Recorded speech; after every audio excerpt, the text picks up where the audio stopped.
How is getting published with nonfiction different than getting published with fiction? My name is Gina. I'm an author, editor, publishing professional. I help you make your writing better. I don't talk about this a whole lot because this is not what the audience wants from me, but this is a different process. And I do think it is worthwhile for people to know because there are an awful lot of people who might want to dabble in nonfiction, and it's a good idea to diversify your income stream. The biggest difference in nonfiction is that it's almost always going to be sold on proposal rather than with a full manuscript. The exception here is memoir. So I know that memoir is now the exception to the exception. So, but memoir gets sold as if it is fiction. So your manuscript has to be completed, all of those things. You have to submit sample pages, all of that stuff. So memoir gets treated as fiction.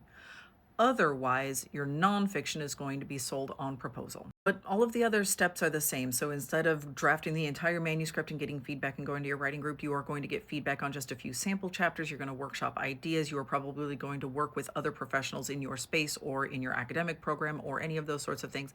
And you're going to craft a few sample chapters, and you're going to be either doing a bunch of research ahead of time, or you are going to have an idea of how you're going to get that research done. Then you go through the process the same as if it is fiction. So you will query literary agents, and you'll see on their query form, like if you are sending a book proposal, send the entire proposal, where in fiction it'll say like send the first 3 chapters or the first 50 pages or whatever.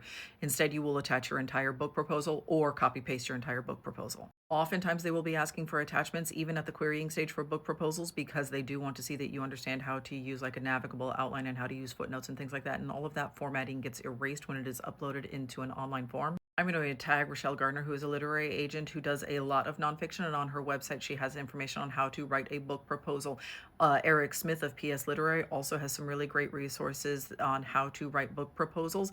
Make sure you look at both of those because everybody has a slightly different take on how to put that proposal together. There is a difference if you are writing something that requires a lot of photography, like a cookbook or something along those lines. But from there, the process is largely the same. So then they will then take your proposal and they will submit that to editors, and then acquiring editors will work with you to craft the book. Your deadlines will be different, where some fiction can be turned in, within 90 days of the contract being signed, and you have a delivery payment at that point. Nonfiction is usually going to be much longer. I see some contracts in which people are 6 and 7 years overdue for their delivery payments on their contracts because it just takes a lot longer to do the research than you thought it was going to.